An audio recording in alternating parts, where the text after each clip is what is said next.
And finally, the PTC is hosting a science assembly called Cooking Concoctions for the Eye students on March 27th. Thank you so much, ladies. I appreciate your reports tonight.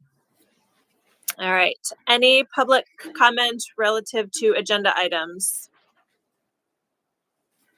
Okay, hearing none. We will move on to the Board of Directors report. Do I have a motion? Motion right now. Second, Brian. Thank you very much. Mr. Pottinger? So it looks like we might have a live link back up, Mr. Farina. All right, good job. So when you are talking, just a reminder, if you can use your mics again, since we will be projecting back onto the live stream. A few items under Board of Directors report this evening. We had the disbursement of the meeting minutes from last meeting, which was the February 3rd school board meeting. Any corrections or adjustments that need to be made to that? Okay, that being said, we have the approval of the second reading of policies. There are 4 policies that are on here that were presented last month. Those policies are as they were presented last month. No corrections have been made. We also have the first reading policies. There's 3 on here for this evening. These are all just normal routines. There are no PSBA updates, and there are no legal updates that need to be made to these. So these are just part of the cyclic process to review our policies every 6 years. So we have 231 social events and class trips, 232 student involvement and decision making, and then student rights and responsibilities is 235. Those are the policies for consideration this evening. I did want to also provide and give Mr. Pratt an opportunity to share some updates. Mr. Hefner, you had asked about Title IX last month. We are still waiting on some updates from PSBA and what the Title IX policy is going to look like for the new one. But right now it reverts back to the 2020 Title IX. That's what the law is. So we're just waiting on a policy to update that.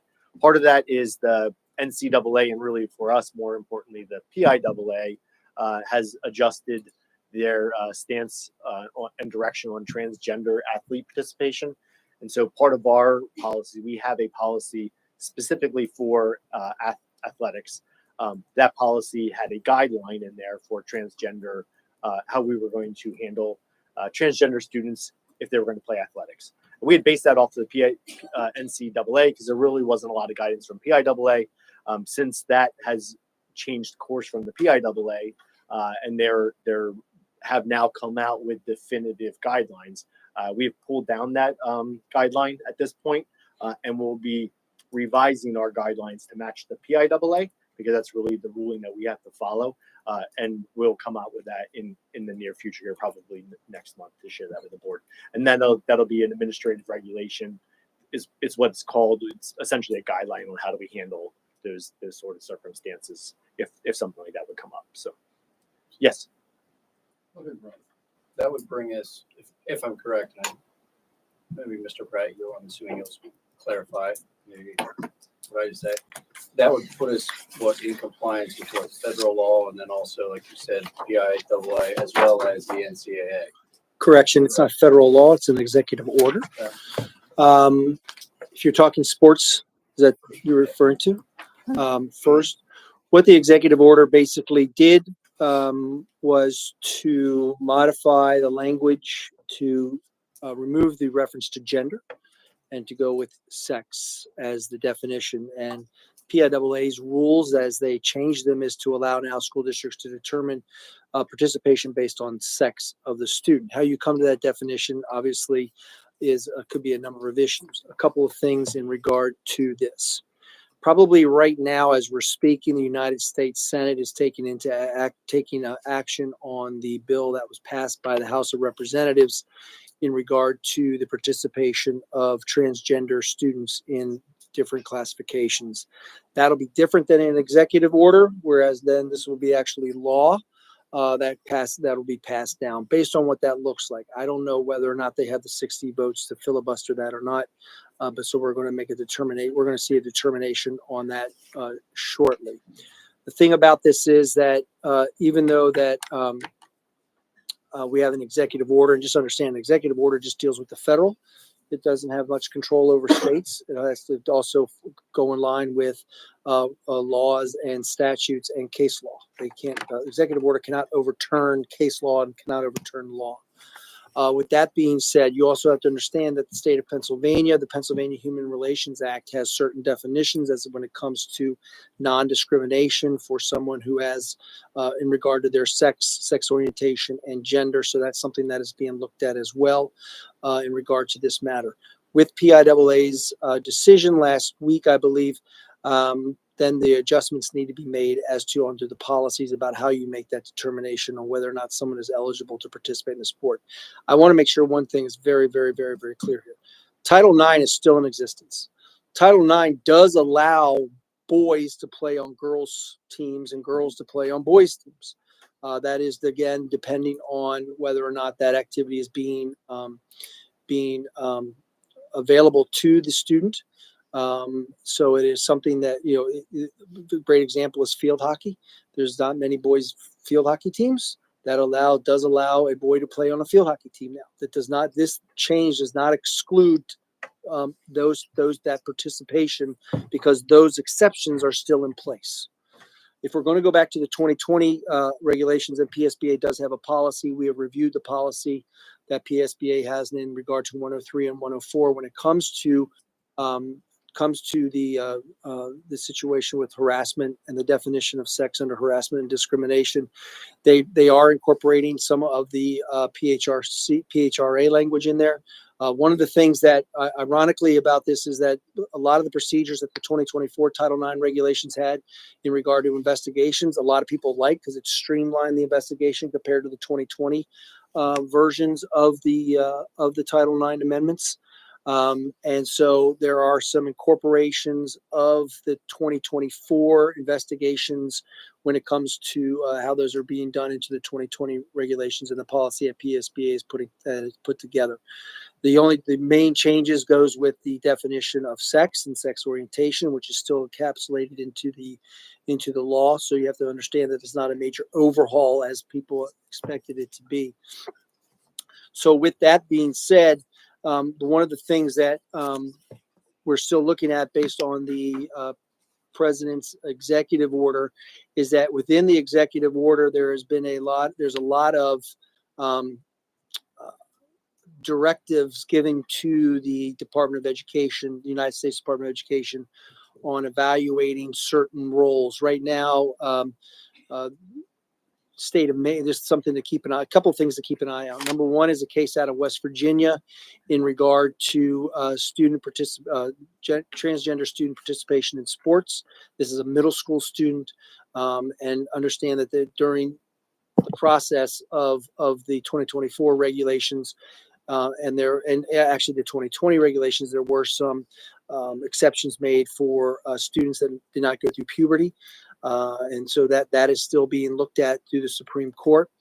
You also have in Maine, which is the First Circuit courts, you have OCR looking at their policies, their state policies, very similar to what Pennsylvania has. So we need to pay attention.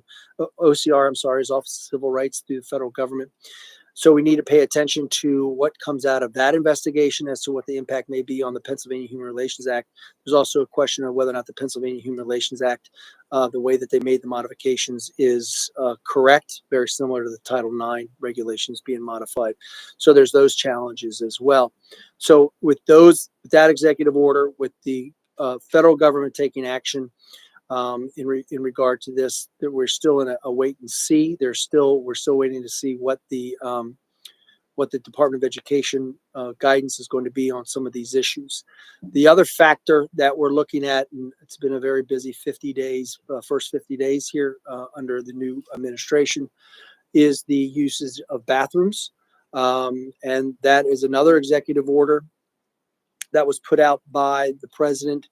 The interesting thing about that is they're making sure that there's understand that the sex is your biological sex. That's what their definition is, and that that has to be the understanding. And what that understanding is, you use the facility that your biological sex identifies with.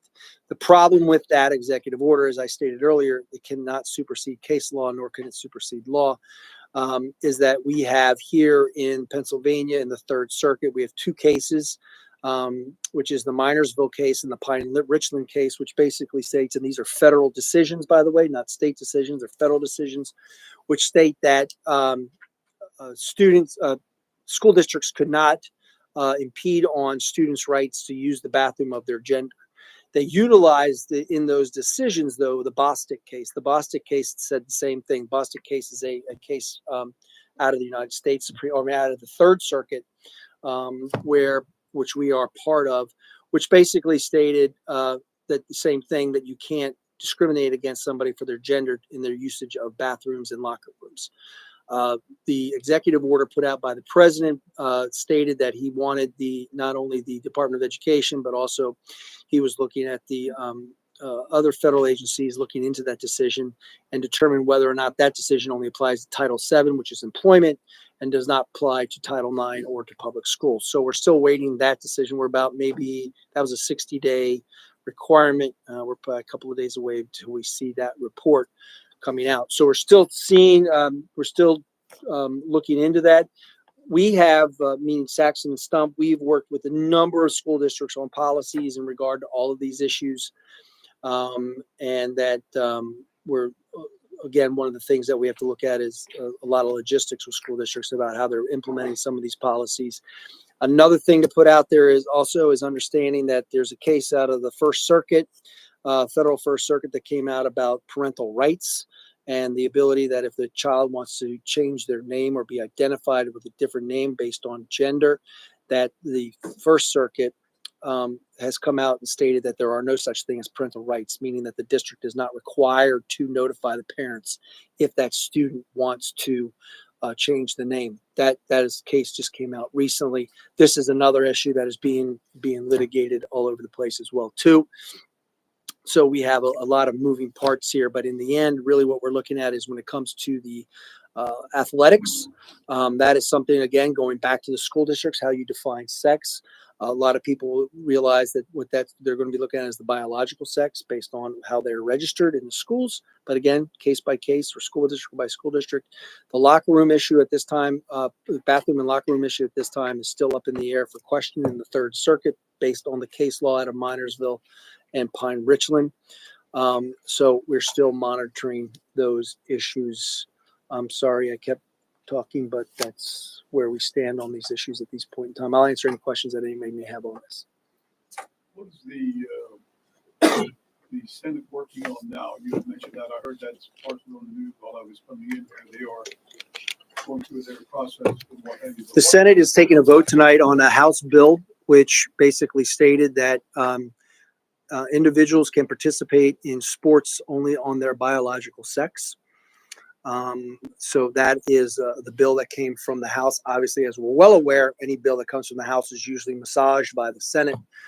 We don't know what it's going to look like, or even if it's going to pass the Senate, because they have to have at least 60 votes to be able to 60 plus votes to be able to get through a filibuster. So they don't know if they have those votes or not at this time. Do you know if there was any penalties involved, or if this were to become law, if schools disregard that? Well, the penalties that have been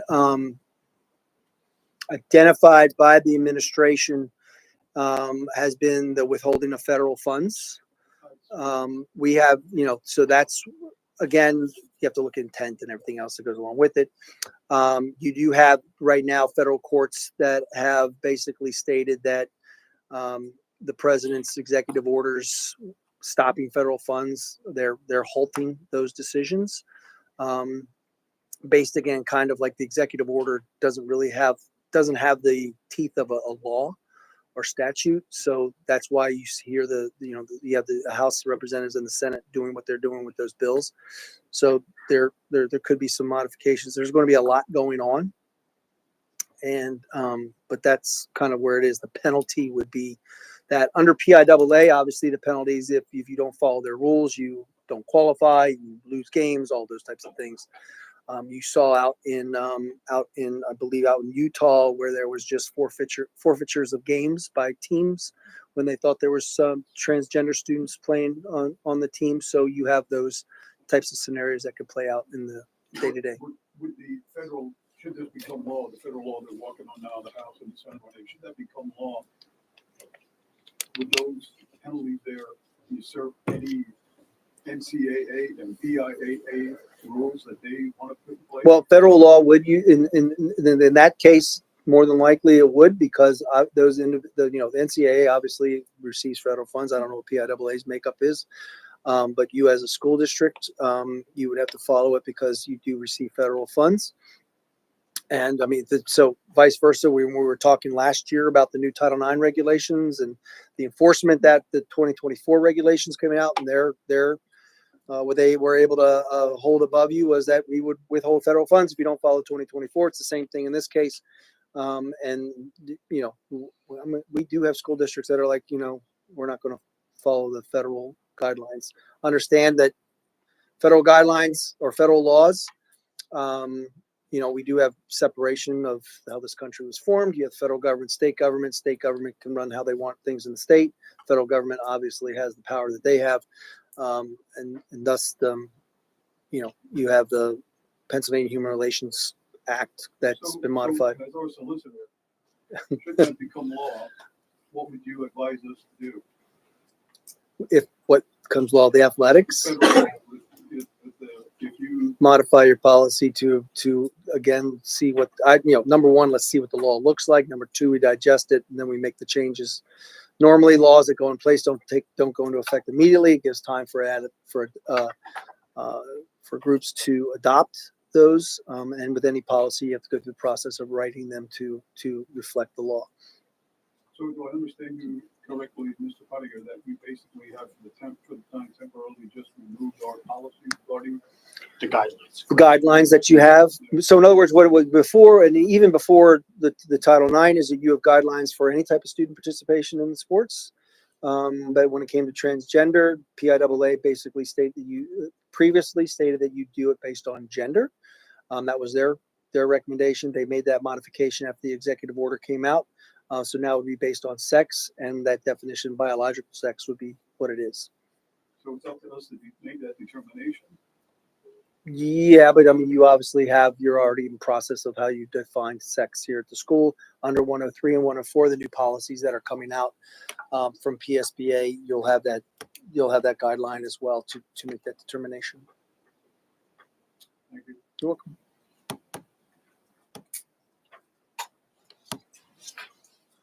Okay. Any other questions? We'll keep you up to date. Obviously, we do have communications with Mr. Pottinger on a regular basis when these things change. If not, he always calls me. But we'll make sure that you're kept up to date on the situation. All right. I want to ask this question, but I'm afraid. Okay. Do we have any circumstances which would affect us in determining what could or could not be in place? Not at this time.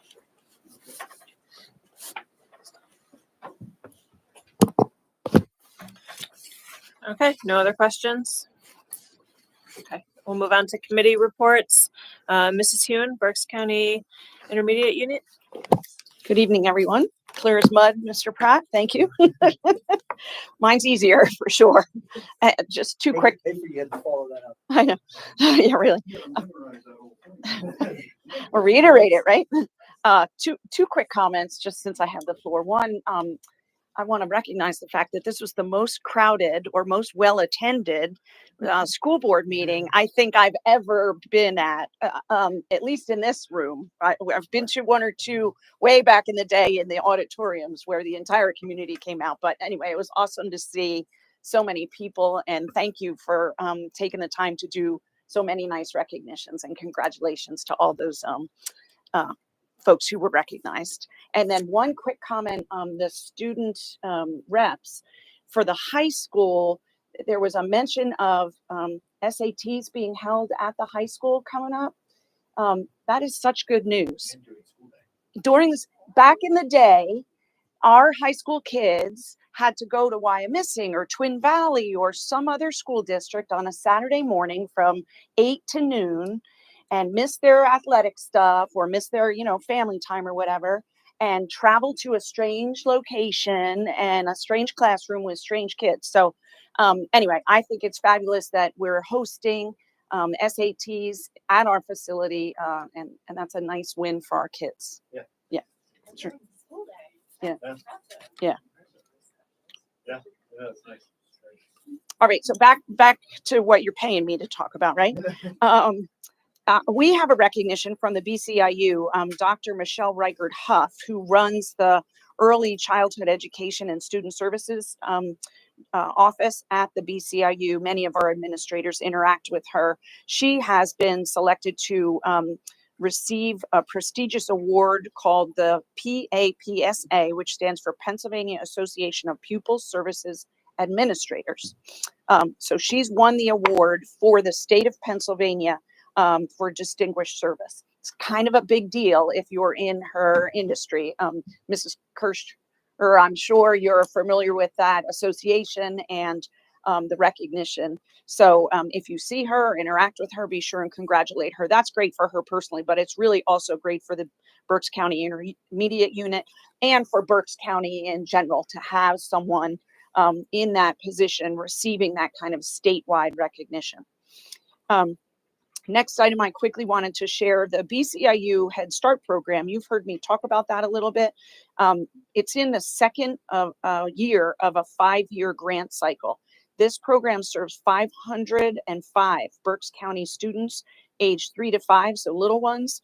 The program runs 6 hours a day, 5 days a week. They host about 30 classrooms across 13 sites in Berks County.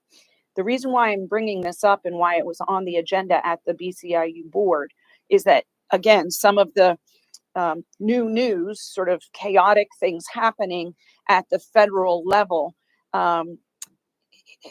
are jeopardizing the fate, potentially, of Head Start, which could have significant impact on those 500 kids and then the resultant staff members who support that. So there have been recent cuts in the early childhood staff under the Administration for Children and Families, ACF. So we're keeping an eye on that, and we would encourage anybody who's doing any kind of advocacy work to send the right messages in terms of supporting the BCIU Head Start program around the county. There are 2 new hires that the BCIU recently did in the Office of Early Childhood Education and Student Services. One is a new job coach in special ed, and one is a new itinerant teacher in special ed. Both of those positions are at the request, if you will, of Berks County school districts. In other words, county-wide school districts are asking the BCIU for help in these areas. And so there were so many requests coming in consistently that the BCIU was able to hire 2 new positions to support all of the districts. And then just a quick reminder, the Annie Sullivan Awards are coming up. This is the annual award that recognizes staff that work in the special education world. I think this is the 8th or 9th, maybe even 10th year of it. It's an incredible night of just really bucket filling types of stories. There's 21 nominations, so every school district nominated someone. Mr. Potiger, remind me who we sent. Is it Kendi Shifford? Oh, Kahart. Rita Kahart, not Kendi Shifford. Oh, well, it is now. Yes.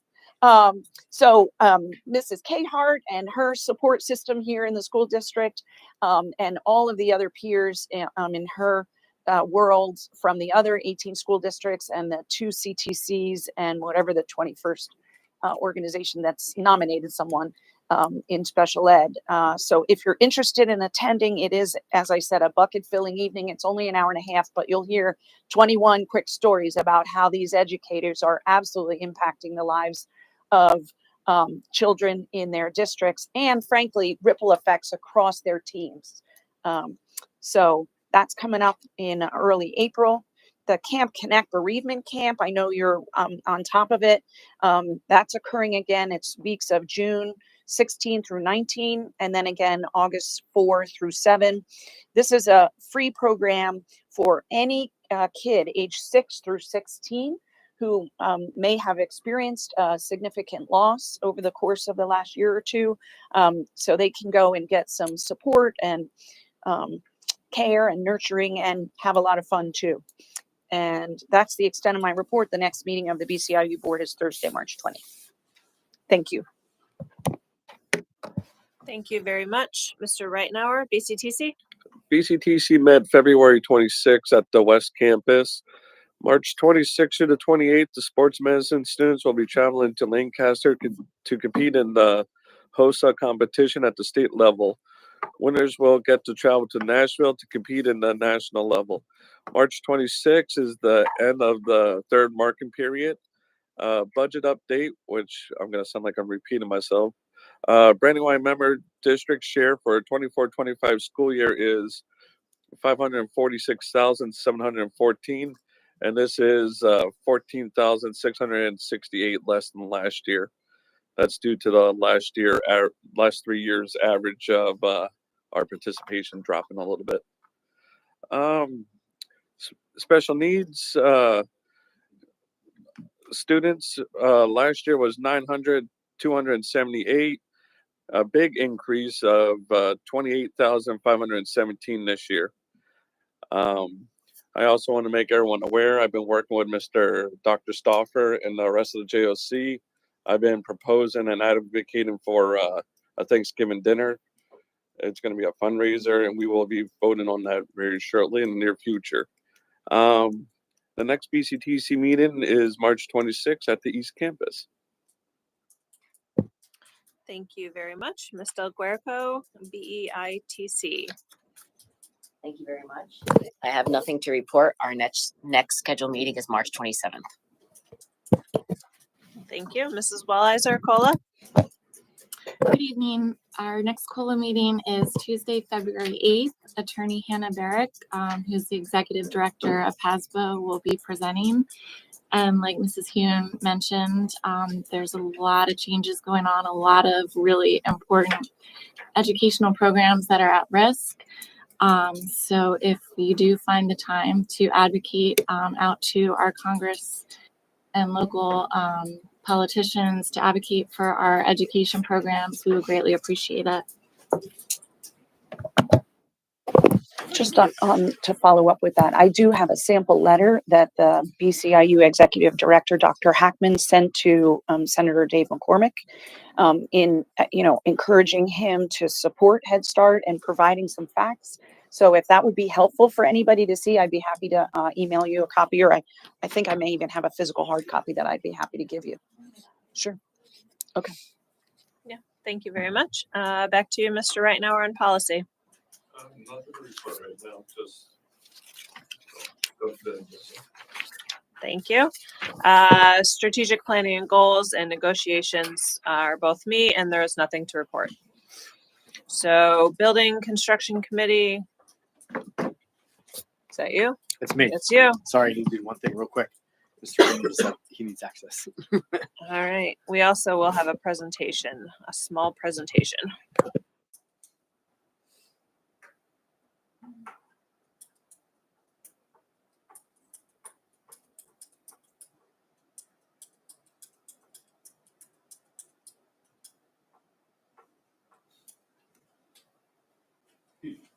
Sorry about that. Technical difficulties. So there are a lot of things happening with facilities in the school district, a lot of projects. And so what we did is we put together a presentation. We actually used a modified version of this presentation with the Occupational Advisory Committee for the Ag group earlier this month. And this presentation is really part of what's in your committee report. It highlights all the things that are connected to the committee report as part of the facilities projects that are happening. So with that being said, this is an overview of where we are with the wood shop and greenhouse expansion. So this is the first thing we're going to spend some time on, to just frame up why are we doing an expansion, what's happening, what are the limitations that are connected to it. But this information here, and I can talk to it as you read it, is really some of the most important, impactful stuff. So you can see how many students are taking ag courses for just its very first year in inception. Almost 80 students out of the 400 plus students in the high school. The wood shop and engineering courses, we have 144 students combined. We were at the point of almost dropping wood shop, like killing the program completely and shutting it down because the enrollment had gotten so small that it didn't make sense to keep it going. That has completely spun itself around. We have over 80 students enrolled in just wood shop alone. And this year, Mr. Ginch just told me today, those numbers exceed that for this coming year as well. That program has really grown with some strategic grants we were able to get from Senator Mensch at the time, which was from the state, but we incorporated laser engravers. We have a really big laser engraver. We have a CNC machine. We have a new planer, router. So a lot of things that allow us to do things that we weren't able to do before. And one of the proudest programs that come out of that is students are able to take a block of wood, make an electric guitar, completely fully functional, awesome looking electric guitar, and then learn to play it from the band teacher the next year. So I know you heard me say it, but it's things like that that allow for customization and really a lot of customization in terms of what the students are able to do in like wood 2, wood 3, wood 4 as they get more in depth with their knowledge. So this is a small little bit, but my youngest daughter, Ella, she made our bathroom vanity in wood shop. So out of cherry wood, and that's what she did as her wood project. So it's hands-on, authentic experiences. And can you go back one slide, Rob? That's really what we're trying to develop here. Whether it's the greenhouse or it's the wood shop, it's real life, authentic experiences. Whether that is a lead into BCTC or that's just a lead in into daily life and what kids are interested in. That's really where we're headed with this. So that being said, the next slide talks a little bit about what we're able to do with this project. So we look to do this expansion for the greenhouse, for the wood shop, and then add a greenhouse on for the ag program. Those two things are one project together. We're speccing them as one project, but we can't look at that in isolation. When we look at that and we apply for permits, it has to be included for the entire scope of the high school. And so since we already have a permit, it's called MPDES permit. We have a permit for the high school for the track and the stadium project. This has to get lumped into that. So Schlau is our contractor that's building the stadium. They've been the one to go through the process of the permitting. We have the initial permit. That's for a grass field. We had to get a new revised permit and apply for an amendment to that for a turf field. So that has a whole bunch of different water calculations connected to that. What Schlau did, and this is very generous of them, they took on the wood shop expansion and the greenhouse and incorporated it into that resubmission of this permit and did that all for free and incorporated it as part of this. So that had limiting factors then of what we were able to do with the space and how we were able to put the expansion on. Because when you do this permit, you can only build so much of your property. You have to worry about the water runoff. So it had a lot of limiting factors just because of the project in place. So, but it's the main takeaway from this, if anyone asks, is that it's part of the larger project and it has to be tied together. There's no way you can do it one-off. Even if we decided to do it one-off and Schlau wasn't willing to work with us, it still had to be part of that amendment of the original permit. Okay, so that's a big piece to know from this. That does tie into the space for the greenhouse. We're going to build a 24 by 36 greenhouse. That's basically the size of this room up to the chairs, essentially. So this wide up to the chairs, but we weren't able to really expand that footprint any larger than that. Yes? No, it only says it's 2 feet by 3 feet. It does. Good. Here, wait. I gotta get many planks in that thing. Now it's 24 We're gonna by be stuck in yeah. it, so little circles. Kill in some Bondi. Very good catch. Thank you. Astute observation. All right, Rob. So this is the project for the stadium project. We have I'll show you this in a minute, but we have the softball permanent fence going in. We have the field events. We have the track, the turf field going in. Again, all of this is a permit, and this, where we're going to put the greenhouse and the wood shop expansion, is now part of the land and the permit for the entire high school for the land property. This is the current wood shop right here. This is the back of the building. So if you're familiar with drive into the back of the building, tennis courts are here. This is where we would be putting the greenhouse, and this is where we're going to put the expansion onto the wood shop. There's been a couple iterations of what this greenhouse could look like. Our first iteration capitalized on using the existing structure of the building. So this gray is the existing building. Rob, can you go back 1 second? So when I say this, the existing building, it's this kind of line here and this space. So go forward, Rob. That's this. Right here is the hallway that has an exit. Again, wood shop here. This is the band room. So the thought was, let's put a hallway. We'll put the expansion here, and then easy access. The kids can come out the hallway and go into the greenhouse.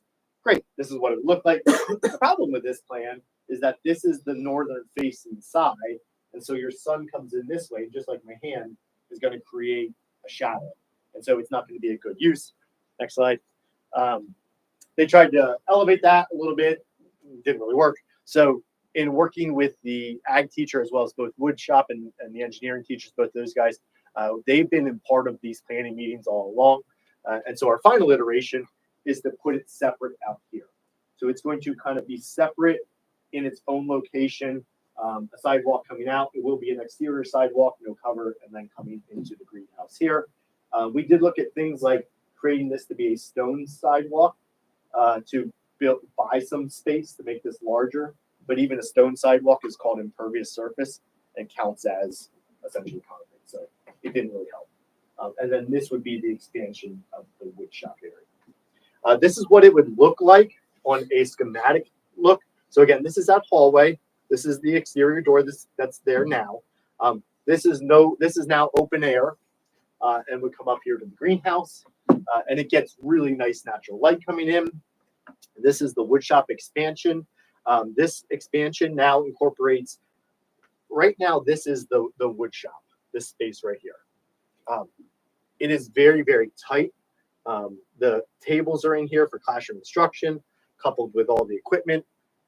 When they run like an 8-foot board through, they have to elevate it on top of the planer to get it through the table saw.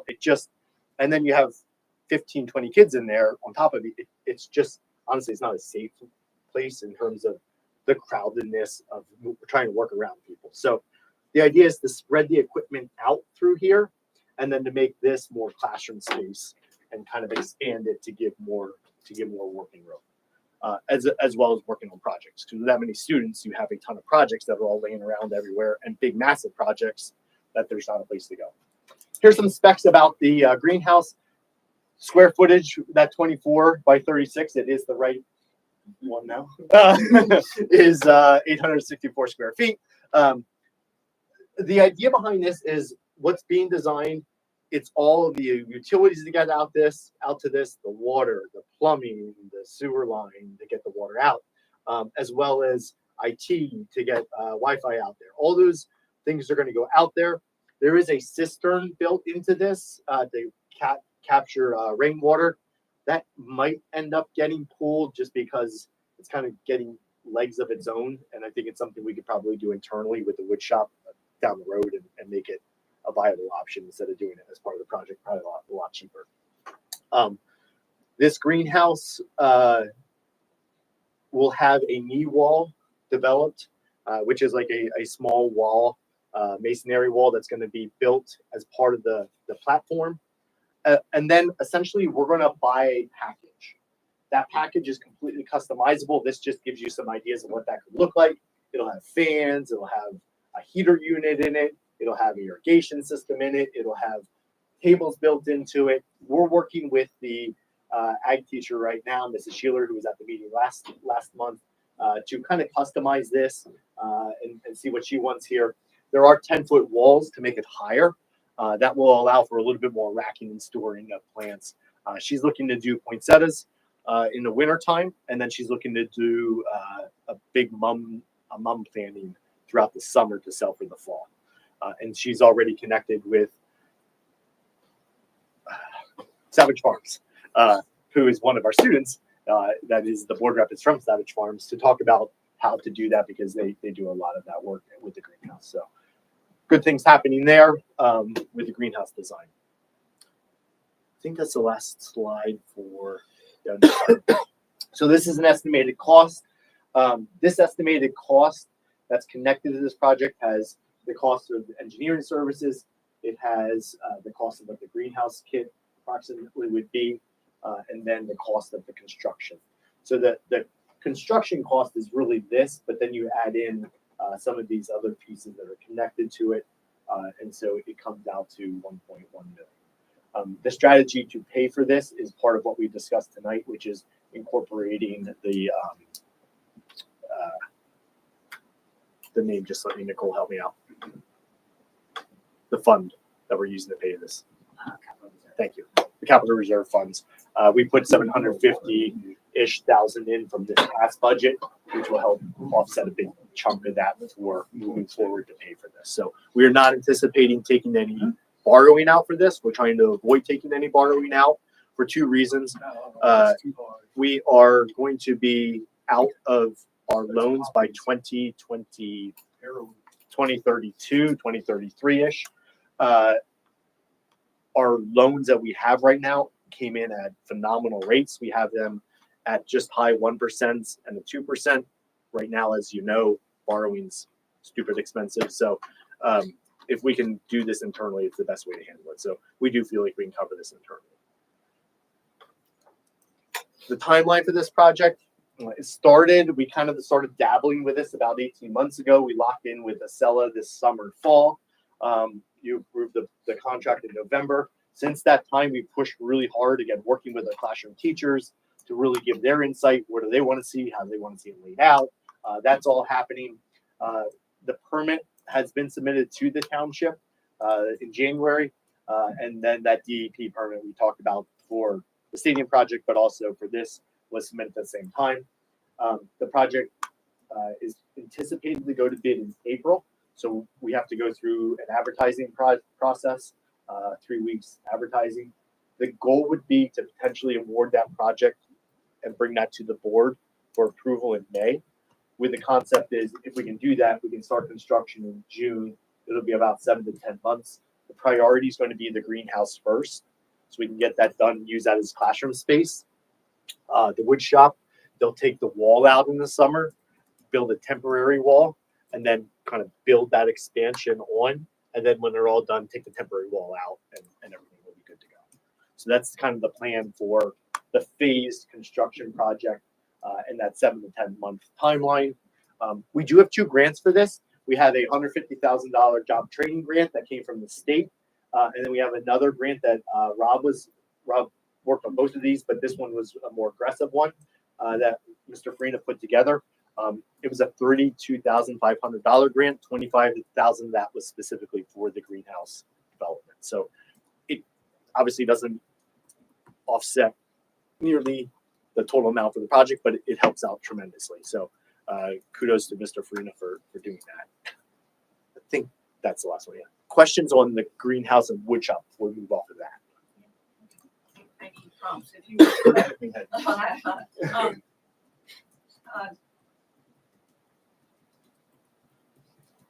I'll tell you what. Start on the slide. We were his last slide. Okay. We'll work our way back through. Okay, so that one grant, the $150,000 job training education grant. What are the constraints of it? I think you had indicated somewhere along the way we've got to use it this year yet. Correct. So what's your thinking with that? Do you want to share that? you want me to share that? I mean, I can, if you want to share the financial piece, I can share the background on the. Sure. So this was a grant that we worked with Senator Pennychuck's office on, and it was a grant that's targeting CTC or job skill development for students, that we would be utilizing these dollars in skills that would assist students with the trades. That's why a wood shop expansion and a greenhouse are eligible components for that grant. As far as the fiscal requirements of it, it's photography. We do have to use that up by the end of this year. And so, as Rob mentioned, it can be used for the greenhouse and the expansion, which is what we targeted and how we wrote the grant, but we have to use it up by the end of this year. So that's why we're kind of pushing this timetable along. If we don't hit that, and if we don't use it, we would have to turn it back in to the state. Fiscal year, like June 30th. Yeah, and we should be fine as far as spending that, because obviously, as you know, there's a lot of front costs with design, permitting, and a lot of those fees. So all of those fees that we've paid to date, and also with Acela to do all the engineering and architecture, have gone to that grant. And that was something that Senator Pennychuck's office had approved. So we should have no problem spending it. Okay, so, great segue to the slide, if you would, please. So, Acela, where are they already? Are they local? Allentown. Okay. Yep. So again, I'm not an expert on this, but I look at 10% for engineering fees on $1 million project. Is that feels high to me? I feel like $100,000 is a lot of money to spend to design a 24 by 36 space and to design a slightly larger space than that for a wood shop. Does anybody have expertise that can help me understand? I spent $50,000 on lot development where they drew stormwater lines. So, I mean, I don't think it's that much. Engineering costs are just really high. And Engineering costs would be, but it depends what engineering, technical, This kind. discipline. Yeah. But that, to me, seemed very reasonable. Okay, all right, well, that's helpful to know. It Yeah, I mean, started around 150 or higher, and we Is were that able right? to negotiate them down to this. Good. I mean, I saw 45 pages worth of drawings and a lot of little print and all these caveats and stuff. So clearly there's a lot of work involved. It just, that's a big number. Particularly compared to the greenhouse kit itself. I know. Which is where the meat is, right? It's less than the design work, which seemed a little flip-floppy to me. The other thing that jumped out at me, so foundation structure, exterior envelope, interior fit out, where is it? Okay, well, anyway, folks who know these numbers better than I, if you've all vetted them and they seem reasonable, then I can follow your lead on that. Okay, if you go, okay, not that one, so this one. Those numbers cover both of these structures. Correct. So one is basically a brand new structure, the 24 by 36 greenhouse. Yep. With the greenhouse glass and, okay. And then the other is an expansion. So really you're building 2 new walls, not 4 new walls. Right. Okay. Yeah. Okay. 3 really. This is your expansion right here. This black, grayish black line. Okay. And to build out, like we're buying $100,000 greenhouse kit for that spot. When we talk about building out this wood shop, what kind, like, is there a hit list of equipment, material, like, where's the list of that kind of stuff, and what are the expenses related to making this new wood shop space functional? It will honestly be minimal, because the wood shop equipment that's in there will essentially stay. Mr. Farina just wrote a grant for one additional big piece of equipment. That's not in this scope. It's a nicety, but we're going to take the existing equipment, expand it on the footprint, move the classroom tables and supplies into this new learning space. So some minimal equipment, but no, like, okay, we need to buy all new equipment now as well. We did explore. Rob, can you go to the overview page for me? So, oops.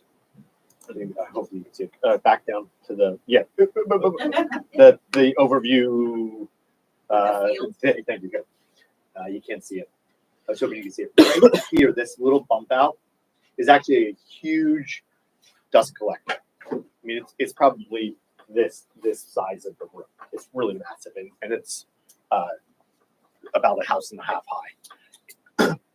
That dust collector, we were worried was on its last legs. We had someone inspect it as part of this project because we thought that was going to be a piece of equipment we were going to have to bid. They actually said it's in good shape and has a lot of life left in it.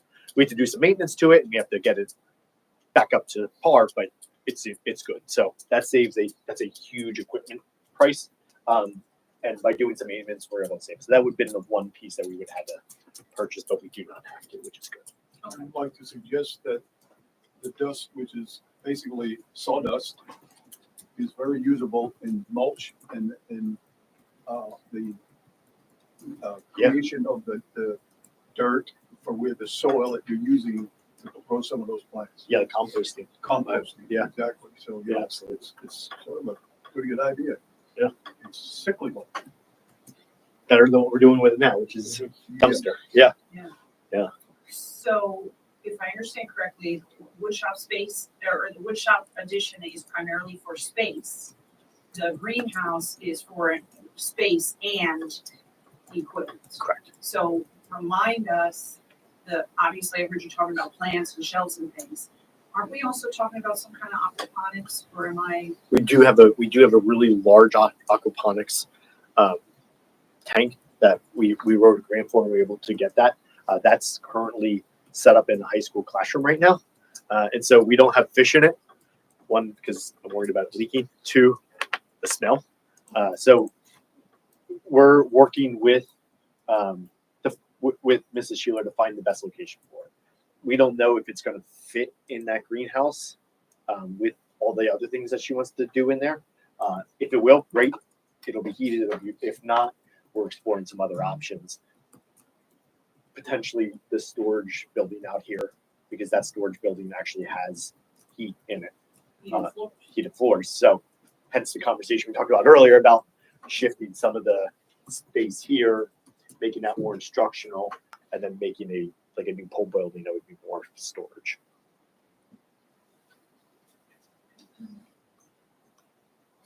And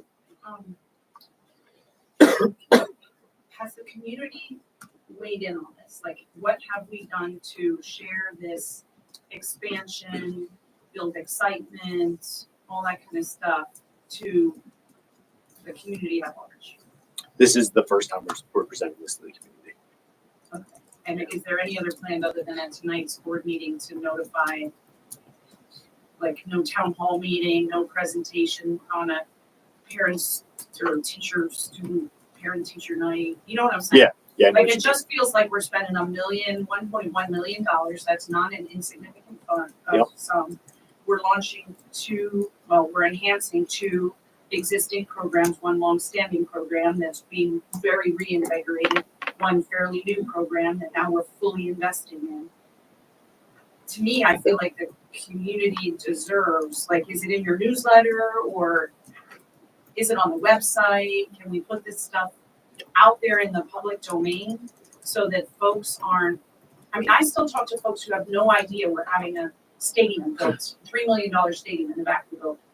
So, like, I don't know how that can be. Well, they can't see it from the street, so that's a problem. Yeah, Right, exactly. 3 years That's in, part of I it. don't know how, well, but people don't drive by the high school all Yeah. the time, Ken, unless you have kids there. Or unless you live out in Longstone. Well, I know where it's at. Yeah, but you get my, Good I point. really Fair. feel like It's- it's a significant facilities upgrade. We should tell that Some- story. Somebody must know, because I heard Mr. Pottinger say tonight that the wood shop is almost a done deal. And now all of a sudden we got an insurgence of students that want to have a wood shop. And you're going to get the same thing. I mean, you got FFA, which is the Future Farmers of America. Some of that has to be transmitted into the greenhouse. That's growing plants. That's all part of it. It's not just animal husbandry. You know what I mean? So I think the fact that we got 78 kids listed in FFA and we got an resurgence of woodshop, I said, somebody must know about it. So I think the audience, we're talking different audiences. I feel confident that families with kids in high school know about this stuff. what about all the other families in our school district that don't have kids in the district? Well, wait till Lincoln Like come that and buy some are Point City. It's a Wait must. until Lincoln come and buy some of our Point City. I think that's part of the process too. I mean, we need to be informed. The ag committee met, went over this stuff, you know, now we're presenting it and now you're giving suggestions on what the next step What the is and next how to get it out. So, you know, I think Newsletters. I think we're in the right track. I just think Right. it hasn't progressed there yet. All right, but it's on your project Very good point. schedule. Yep. Yeah, got it, perfect, thank you. Any other questions about the greenhouse or wood shop? Okay, so let me shift gears here. So another big thing that's happening, obviously, is the stadium project that we just talked about. I went out last week, got some quick pictures of what's happening. So softball field, this was really done last fall and then even somewhat this winter. But this is the new permanent softball fence. A little bit more closer view. There is a warning track here. Nice warning on the top of the fence. They also put new pitching mounds in on this side, as well as, you can't see it, but on the visitor side as well. So nice improvements for our softball facilities. On the throwing event side for track, this is looking out.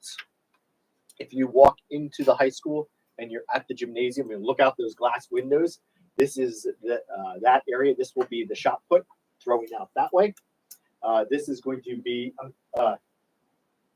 discus. This is going to be discus. This is going to be shot put. This is right at the edge of the softball.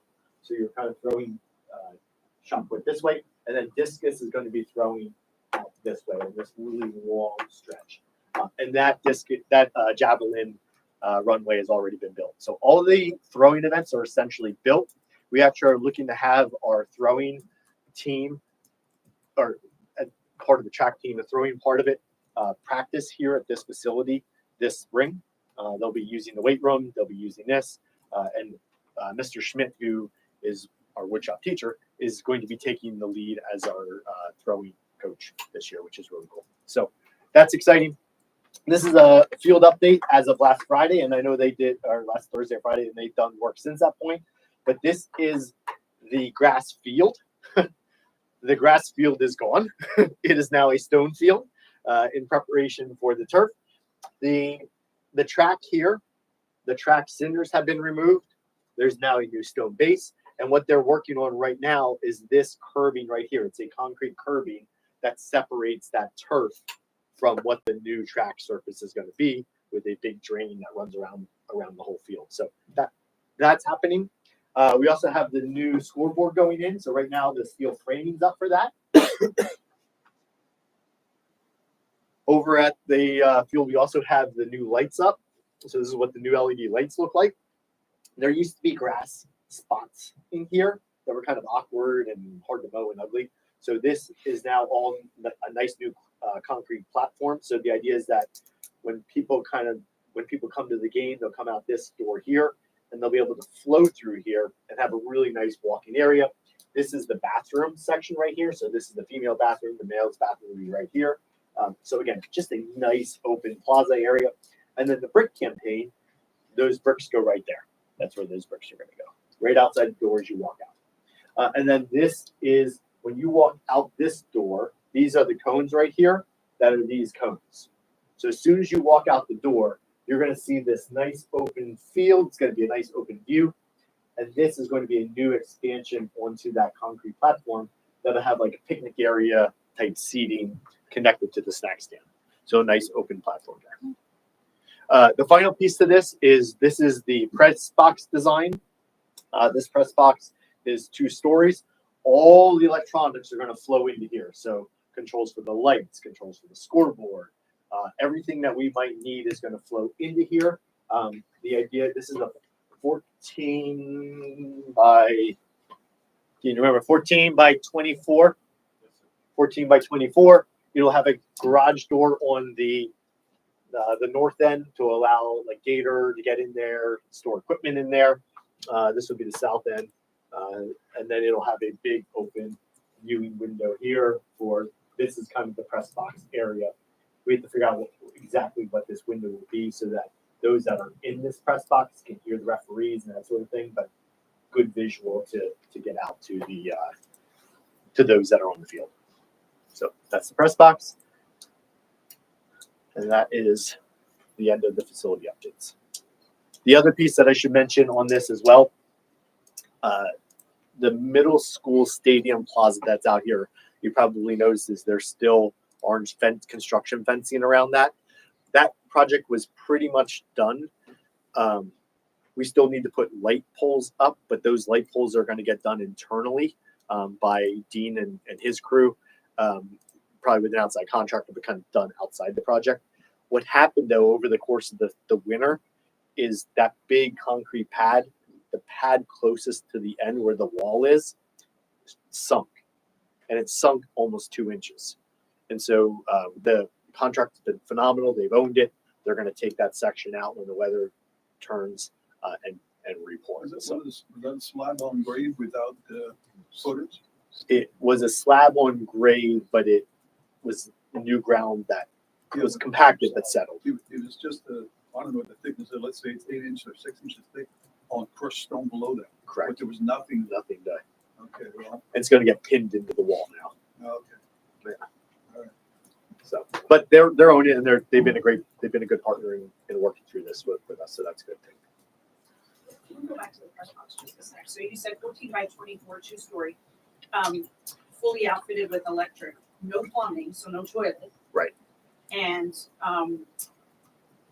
the window across the front, you mentioned that that's still a little iffy.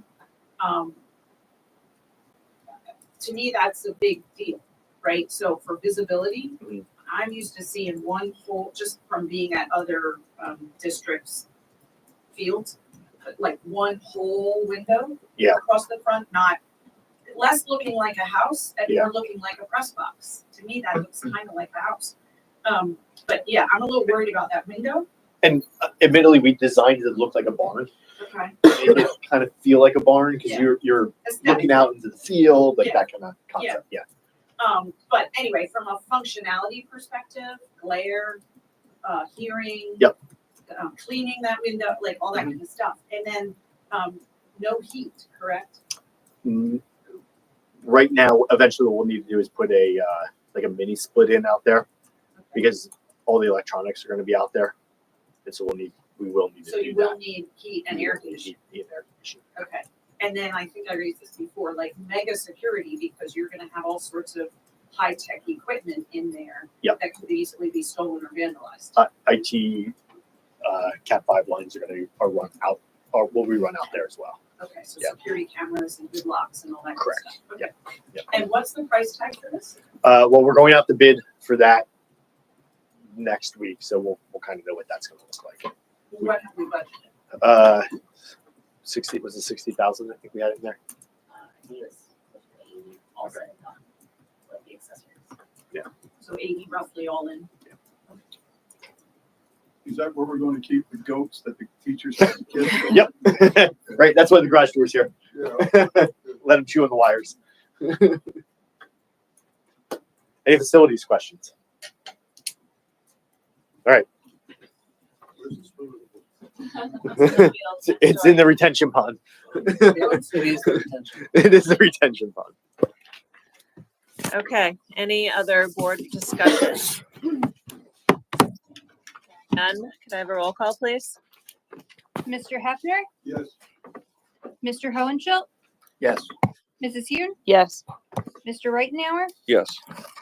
Mr. Stubit, Yes. Mrs. Wallizer, Yes. Mrs. Eisenhart, Yes. 7 yeas, the motion passes. Hey, coming up to number 2. Business and operations report, Ms. Dunbar. At 8 o'clock. Thank you and good evening, everyone. This evening we'll start the business and operations. Hang on, Sorry. we need a motion Sorry. second. Oh, sorry. Could I have a motion and a second, please? I'm sorry. Motion, Stubitz. Second, Wallizer. It's past my bedtime. Go ahead.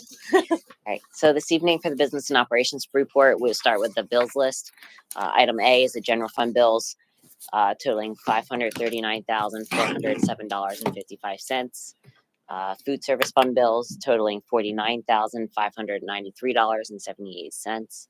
Construction fund bills totaling $233,612.13, and capital reserve totaling $35,721.75. Next, we are asking you to accept the financial reports through December 31st. Item 1 is general fund. Well, I'm actually not going to go through them, but I do want to note these are through December. At this point, I do want to thank Mrs. Hartline for helping me with these. She is here this evening, but also that we have Mrs. Reichard back. So we do fully intend to get caught up because I think we really are a month behind. So you'll notice that. So next month we do intend to have January and February, just to get a little closer to the actual date. So on those, special ed, pupil services, to item 1 is to approve an addendum to the contract with All Stills. They do our OT-PT services. This is essentially a 3-year increase with a slight increase of, well, about 4% increase from the previous agreement. Item 2 is to approve the agreement with the Karen Foundation out of Warnersville. This is our SAP program that we do at all 3 levels, the elementary, intermediate, middle, and high school, at an annual cost to the district of approximately $25,868. Curriculum technology, we have nothing.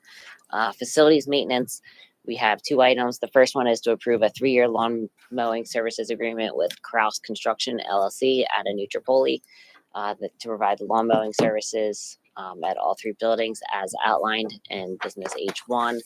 I would say their numbers were very close to our current vendor, but slightly under. We actually put them through quite a thorough process to be sure that they were a qualified bidder. And they did phenomenal, a ton of reference checks, really just a lot of Q&As. So we're going to move forward with them. And that will start basically effective immediately.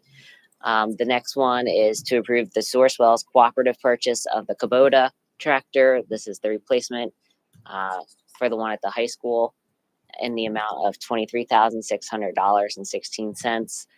This includes the Sourcewell discount of $5,810. Thank you to Mr. Molatoris on this one for really, shopping this one around to get the best price, and also did get quite a discount going through Sourcewell. And just to note, although we saw it this evening, this was on the district-wide equipment budget for 24-25. The next one is to approve the facilities use and hold harmless agreement and a rental rate of $865 with Kutztown University to hold our 2025 graduation. The last time we were in the field house, the total was $780.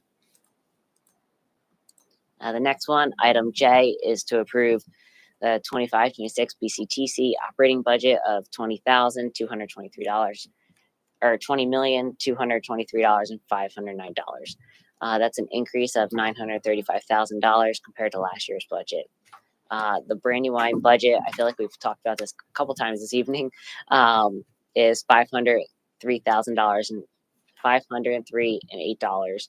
It's a decrease from the prior year of $43,706 for regular ed. And then just a note at the bottom, basically the total, all the member contributions had an increase of 0.57%. And that's all I have. I did want to know, I pulled some figures. So basically our 3-year rolling average at this point is 57 students compared to last year. The rolling average was 61 students. So it's about, this year it's about $8,800 of that main share per student. All right, thank you. Any board discussion? I just have a curiosity question. Sure. On the facility use of the Kutztown University, the whole harmless agreement, who's being held harmless? Them or us? Under the circumstances that may be required. them. That- That's the document they gave to us. Okay, so they are held harmless for any conditions that may happen. Correct. Okay, so it's on, okay. Do we carry our own insurance for events? And we had to give them proof of that. Mhm. Use it. Yeah, there's 3 documents under that. There's the hold harmless agreement. There's actually the facility use agreement, and then there's the rental fee, which is that 865. There's 3 separate ones. I have a lot of agreements for myself on Hold harmless. You're really there. I did. It was an auctioneer. I was- not now. Yeah, if I broke anything that was valuable, I could get sued for it. So, 2 quick questions. On H1, the 3-year lawn mowing, contract, what's the value of that? Can you ballpark it for us? Yeah, the total is 172,000 over the course of 3 years. So it's about 57 a year. Thank you. And you said that's pretty consistent with what we're used to. Yes, is about $2,000 more a year. Okay. And then H2, the Kubota. So in the budget documents earlier tonight, I saw the budget was 21,000 for this. And I did note all the good discount negotiation you worked, Mr. Molatoris. Having said that though, that 5,000 plus in discounts you negotiated gets eaten up by all of the fancy stuff that we're putting on the Kubota. And then there's like a warranty and some other stuff. So again, it's a 10% variance. Obviously, I'm sure somewhere in our budget we'll come up with $2,000, but it is over budget, even with good work on your part. So can you just remind us, like, how do you use it? Like, what's it used for? Mainly for snow removal. Mhm. Plow on it and a cab. Enclosure for snow removal, but it also will be used in the spring. So it's a smaller tractor to be able to get on the baseball softball fields, to drag the field, and push it like that. So it's going to be dual use. In the spring. And I didn't provide the 21,000 budget, so. We can't hold you. You can only play that new card so long because it's I know. Keep working it for a little bit. though, One yeah. budget season. That's right. Thank you. Appreciate it. No problem. Any other questions? Hearing none, could I have a roll call, please? Mr. Hefner, Yes. Mr. Hohenschelt, Yes. Mrs. Hughes, Yes.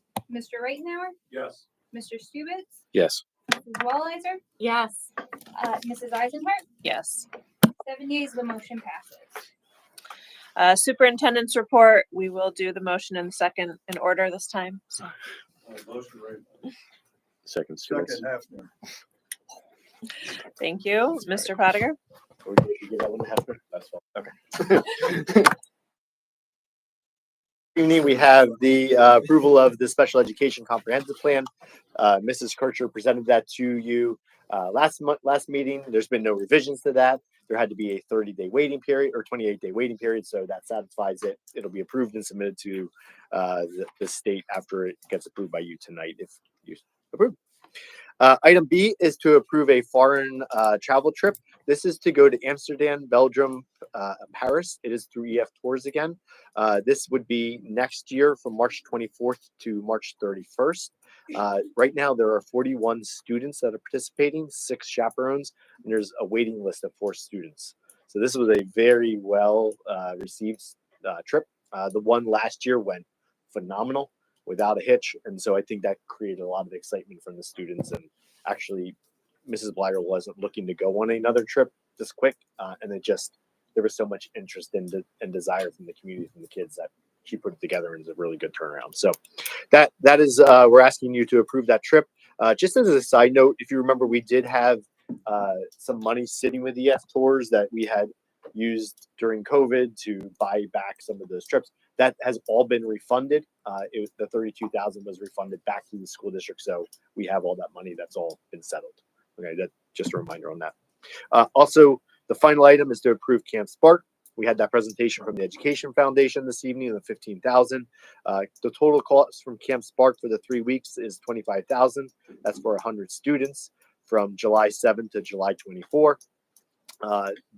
We are looking at a potential grant, another potential grant of $5,000. That'll put it to $20,000. So the total district cost to run that program would be $5,000 to run Camp Spark this coming year. We also have a couple informational report items we'd like to just share with the board this evening. The first one is to give some feedback. We recently did a professional development, which was all developed on it was a student-led professional development. It happened on a Friday afternoon into Monday. We had close to 50 students involved in this whole process. And so kudos to Mr. Farina for this vision, for putting it together, for making the whole thing really come to fruition. So I'll let him, we wanted to spend a few minutes and just highlight what we learned from that, some really strategic takeaways that we're going to continue building on. We're heading into a strategic plan this summer, and this is a perfect segue into the strategic planning process. Thank you, Mr. Pottinger. And again, thank you for the opportunity to present a few minutes this evening on this, because this for us was a really unique opportunity for us to showcase our students with our staff. So as Mr. Pottinger shared, on February 14th was an early dismissal for students. And we actually had 42 students who said, I don't want to go home early on an early dismissal day into a 3-day weekend. I want to stay and I want to work with my teachers. And that's what we did. So we had students ranging from grades 3 through 12 stay with us, and they were put in the driver's seat to lead professional development for our staff. And our kind of goal with this was that student agency and that student voice component. And we wanted our teachers to see the kind of creativity that our students have. You'll see when some of the activities are, but also recognizing the successes and challenges that our students face. Because a lot of times that comes out in the classroom, but never in an opportunity like this. So when we developed the profile of a learner a few years ago, those concepts of skills, interests, and knowledge, one of the components we tied to that was hope. And I think a lot of people view hope as more of a passive type of thing where I hope things are going to work out, but that's really not what hope is about. Hope is understanding that you will ultimately get to success, but it's not going to be a linear line, and that it kind of bends and dips and curves, and you have to kind of have that resilience to push through that. And we wanted to show our staff examples of our students who were doing that, and examples of our students who just kind of, they love the school day and they wanted to spend some time sharing that with their teachers. So those were the goals for the day that we had talked about. And then we're going to kind of use some of the feedback we got from the teachers to springboard that next strategic plan, which will start in the summer and fall of next year. So there was formats. There were 4 sessions that staff participated in. Then there was a 5th session that Mr. Pottinger and Mrs. Kircher led with students. So the first session was where we tied hope to the importance of school. This was our only non-live session of the day. We worked with a number of students who are currently at the high school. And these are students who throughout their educational career have had struggles, who have had challenges and are working on overcoming them. These are sometimes students who feel that their voices are not heard. So we wanted to give them an arena where they could share that with the staff, recognizing that that's a really hard task to put those students in front of an audience of 30 teachers at a time and say, tell us why you struggled. We didn't do that session live. Those students shared their information with our school social worker, Mrs. Menino. We then compiled their information into about 4 themes that were common that came up across what the students were saying in their responses. We then shared that with staff and had a few discussion points with them. The second session was creativity through the eyes of elementary and intermediate students. Here we had 3rd and 4th and 5th graders, and they showed our teachers how to code. So they worked on coding skills that they do with Mrs. Womack in her Explore class. And then about 3 students partnered with about 6 teachers and taught them how to do this coding. And it was really neat to just see the students take that ownership. The first session, they were nervous. By the end, like they didn't need Mrs. Womack at all. They were just like, get out of my way. We got this. And it was just such a neat component for the kids. The 3rd session was, are you smarter than a middle schooler? If you remember that game show from a number of years back, we played it as a game show, but it wasn't tied solely to academics. It was tied to what are some of the social things that middle schoolers face. So they talked about water bottles and what are the coolest shoes and all of those things. And I thought what was really neat about that was staff who don't ever work with middle school students had no idea what middle school, they're like, oh my gosh, like, yep, this is middle school students. But they did a great job. Ms. Schiffert, who's one of our board reps, and Mr. Hohenschild's daughter, Megan, they were also participated in this piece, the Are You Smarter Than a Middle Schooler? And then the final piece, which when we got our feedback, this was probably the most well-received. This was kind of like the Dr. Seuss title, Oh, the Places You'll Go. And here we had about 12 high school seniors who they hung out in the cafeteria and the staff walked around and talked to them about where these students are going when they leave Brandywine, what was impactful for them, what are things that they wish they could have changed. But it really just gave the teachers a chance to learn from the students. As we've seen, as we've gone through this, there are pictures of kids doing all of those activities and the seniors talking to the staff. And then finally, Mr. Pottinger and Mrs. Kircher met with our 6th through 12th grade students who participated and talked to them about some of the things that they see with Brandywine, and then giving that kind of voice to them as far as we plan the next 5 years of the school district, what are some of the components that are important to them?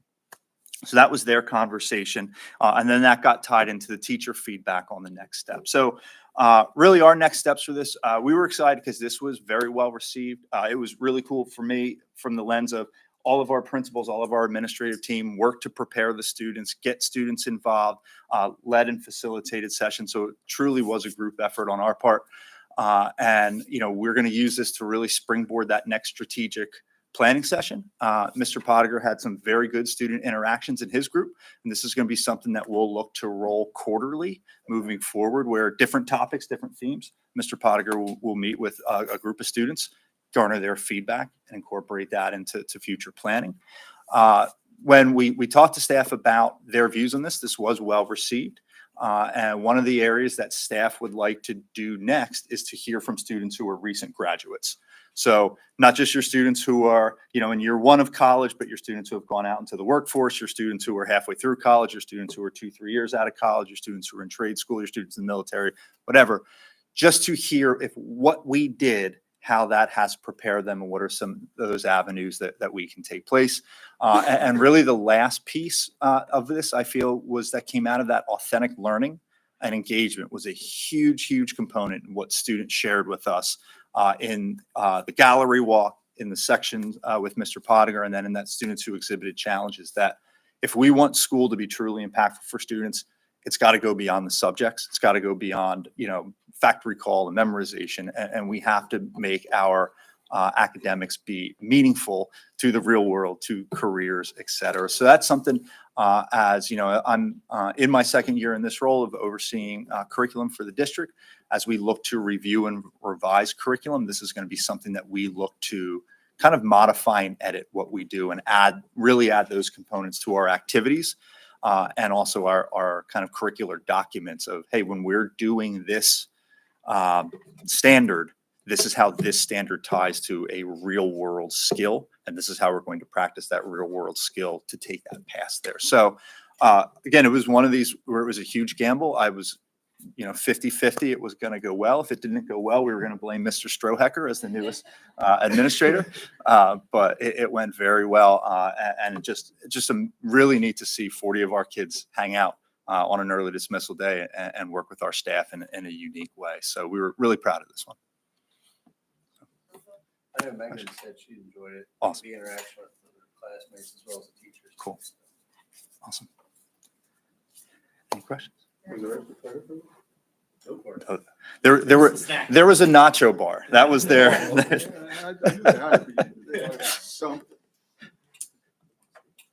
Any questions for Mr. Farina?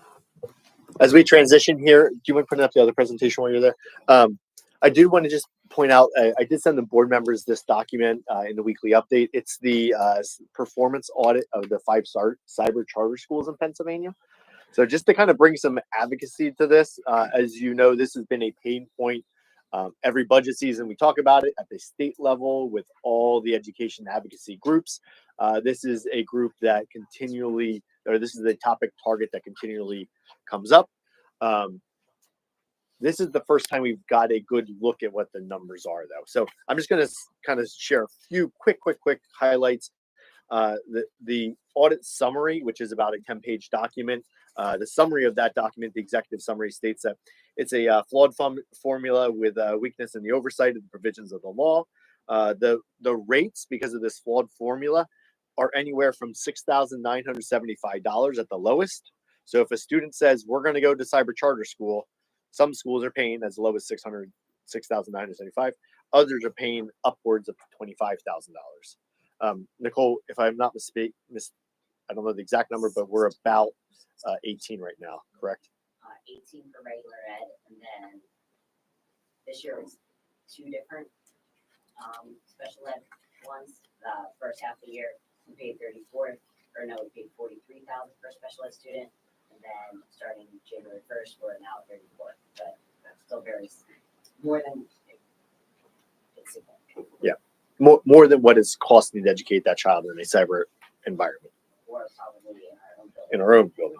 So the special ed rates across the Commonwealth are 18,000 at a low to 60,000 per student at a high. As a point of where does the money go? In 2020, the fund balance for those five cyber charter schools was $254 million. So that alone is pretty staggering. That's 2020. In 2023, it went from 254 million to 618 million. So almost over $400 million growth in just fund balance alone. So it opened up a lot of eyes. Just one other note I like to share is they also uncovered a $4,000 bill to a cigar bar that as public taxpayers we pay for. So there's that. And I think that's the key to this. Cyber charter schools are a public school. If a student leaves a public school, one of our students leave tomorrow, they have the right to do that. They go to a cyber charter school. It's not like homeschool. It's not like private education. It's a public school. The issue is the dollars. And so there's really the idea of a virtual education, the idea of a cyber charter school. We have a phenomenal program. Carolyn Hondish does a phenomenal job running our cyber education program. But it doesn't nearly cost us the amount of the $18,000 per student to run it. So I just wanted to bring some light to that. There's a lot of effort towards creating a common rate across the state. So it doesn't range from that about 7,000 to the 26,000. They're trying to create a common rate. The one interesting part, as Nicole pointed out in the budget session earlier, is there was money put aside to kind of offset that last year. That's not in the budget for this coming year. And the efforts to come up with a common number seem to have fizzled a little bit. There's a lot of attention to this, but not a lot of advocacy to this right now. So just wanted to bring light to that. I'll keep you posted. I know it's for our COLA group.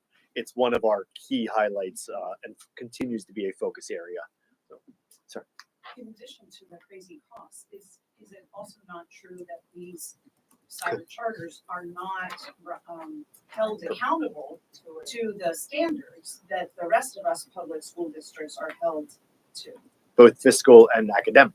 Academic is in particular what I was Yeah, talking but about, fiscal yes, as well. They don't And have to follow the mandates same and all rules, that obviously. They can advertise. If you ever go to a Reading Phillies game, they'll be the school sponsoring the Reading Phillies night. Brandywine Heights isn't going to sponsor the Reading Phillies night with hundreds of thousands of dollars. So it's and the shame of it is it's all taxpayer dollars that's going towards this. There's no state funding for that $600 million Do you have a excess. breakdown of salaries and positions? In that executive summary, it did not say that. It did not say that. I forget. There is some extravagant Yeah, I'm just executive trying to keep you here. directors. I will look at that. I'll see if I can find that because that's actually a very keen point. Of wonder what the executive directors are making. Yeah. Questions on that before I move forward? Okay, I have a quick presentation here. This is we had talked last meeting about the BRIC campaign and where we ended with the BRIC campaign. So just a couple quick slides here. That that's what the brick's going to look like. This is the results of what the brick is. We sold 153 bricks, $26,000 raised. The average donation was $171. When we look at what that breakdown was, the smaller bricks, the 4x8s, there was 98 of those sold at $100. The next size was an 8x8. Those were 39 at 200, and then we had 12x12s. There were 16. We sold all 16 at $500. So that was really cool to see that go. So this just gives you a little breakdown of what that cost looked like by the bricks then. It was interesting to see the common themes that came up through this. So a lot of emphasis on classes and families, and just really neat to see how people recognize, sometimes in memory, sometimes it's grandparents that bought them for grandchildren. It was really cute to see the different, some class of did it. Sometimes it was in memory of a student that passed away. So really neat to see how the recognitions came through the bricks. This was a huge initiative by the Education Foundation. They're the ones that shepherd this entire thing. So the partnership there was that they're the ones that pushed this initiative. We helped advertise it, but they did all the tracking on the back end. They collected all that information. They collected all the money, and they gave us now the file so we can send that to the engraver. Those dollars that were raised will come back to the school district to support the project. But they did all the legwork to pull this thing together, which is awesome. And again, this is just what a snapshot of what one of those 4x8 bricks are going to look like when it's all said and done. It's going to be really sharp. The plan right now, if everything holds, is that we'll get these installed, and we're hoping to reinvigorate almost a second mini campaign once these are installed so people can see them. And we'll do that from June until about July, with the idea that we can get these installed and hopefully do a ribbon cutting in August. So that's the plan to get the second wave in here. Okay. Any questions about this? Perfect. That is the end of the superintendent report. Any other board discussion? I have a quick follow-up question on item B, the travel field trip. I'd recommend you not use the language foreign, exchange international. Okay. It's one of those things you'll learn when you travel internationally that foreign has a bad connotation, but I actually think that's how our policy is written too. I know, I thought of that as well. Can you talk about, so you mentioned Mrs. Blyler, but typically these trips have come out of a particular curricular area, like the gifted program or the English group that was reading about the Holocaust or something like that. What's the common theme here in terms of curriculum? I'm looking back. Mr. Schrocker, do you remember what the connection was for this one? I know it was connected to what they were doing in the history classes, but I forget how it was connected as well as because they're doing some of the art study as well as they go and visit the art museums. Yeah, they're going that are connected in France and in Amsterdam. I think one of them. Yeah. It's a fabulous itinerary. Yeah. So I'm all for it, but I think it's important for us as we approve it that it's not just a holiday trip. Fun, yeah. It's got to be tied to what are the key curriculum buckets. And I know then you recruit chaperones from all over the district. But yeah, it's helpful to know as we approve it, is it coming out of the English department or the history department or interdisciplinary? I think it was so what was developed in this summary for the field trip was interdisciplinary. It was social studies, history department, literature, art, and art history.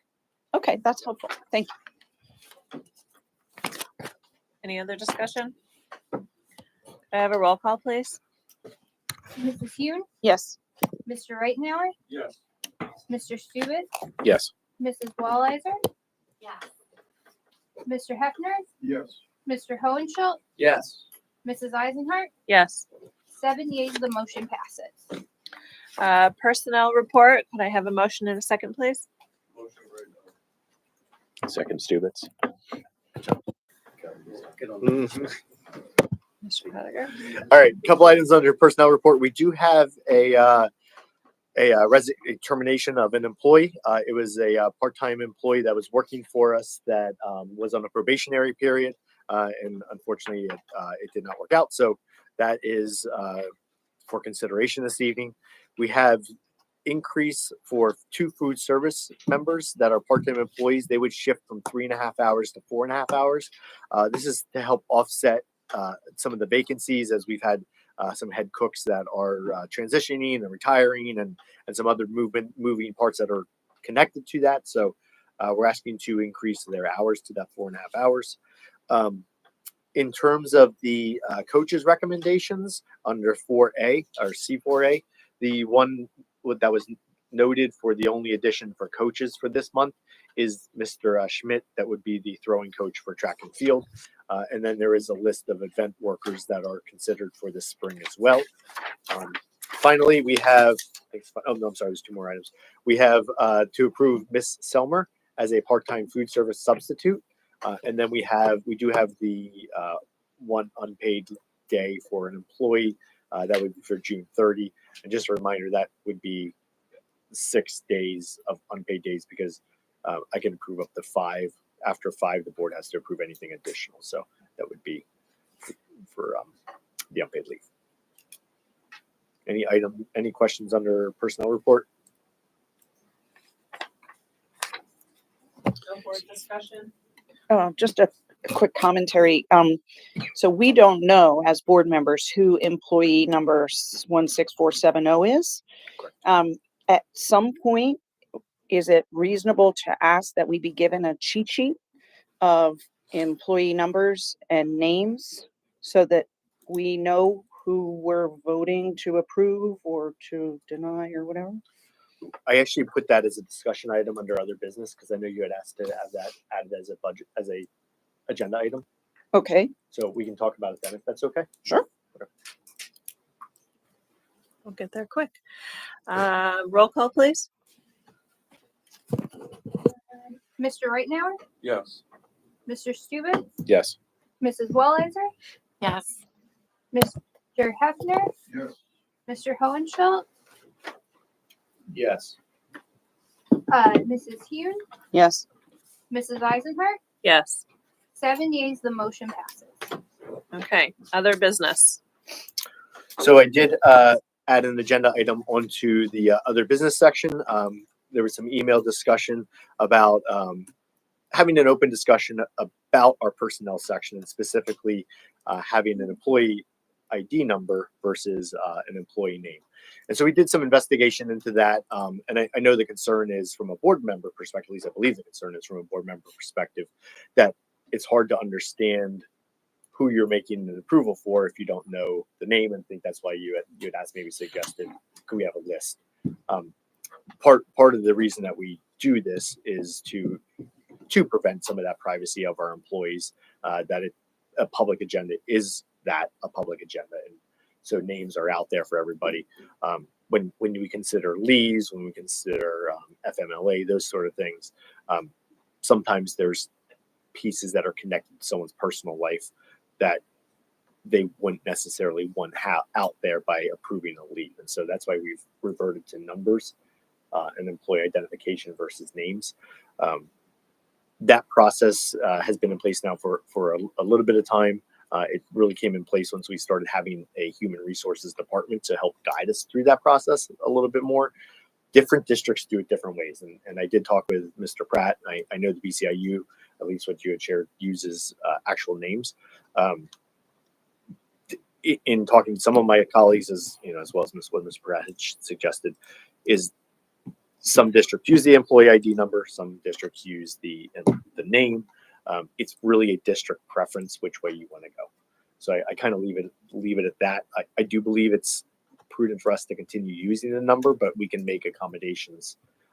What I don't want to do is put you as board members in a position where you don't have the information. So in this current situation as it is now, if there ever was a question, you can always ask, like, hey, before I approve this, who is this person? That's why we try to get the agenda out close to a week in advance. Also, if there's any sensitive item, we'll try to do an executive session ahead of time, just so you know what you're voting on. And that's happened in the past. So we can adjust accommodations as well to make it easier for board members to have the full information. We don't want names publicly though, right? I mean, That's what I'm trying to avoid. I'd prefer not to do that. Conflict potentially. No, not a HIPAA conflict. You're not an individual. You're not a medical group giving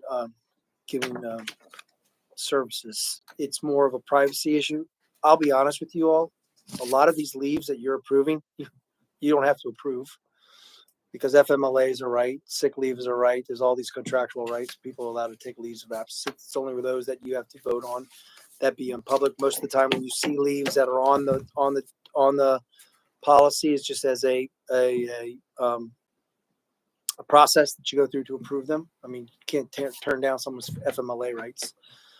But it's more of a privacy, just so people don't know, oh, you're going out for surgery, you're doing all those types of things.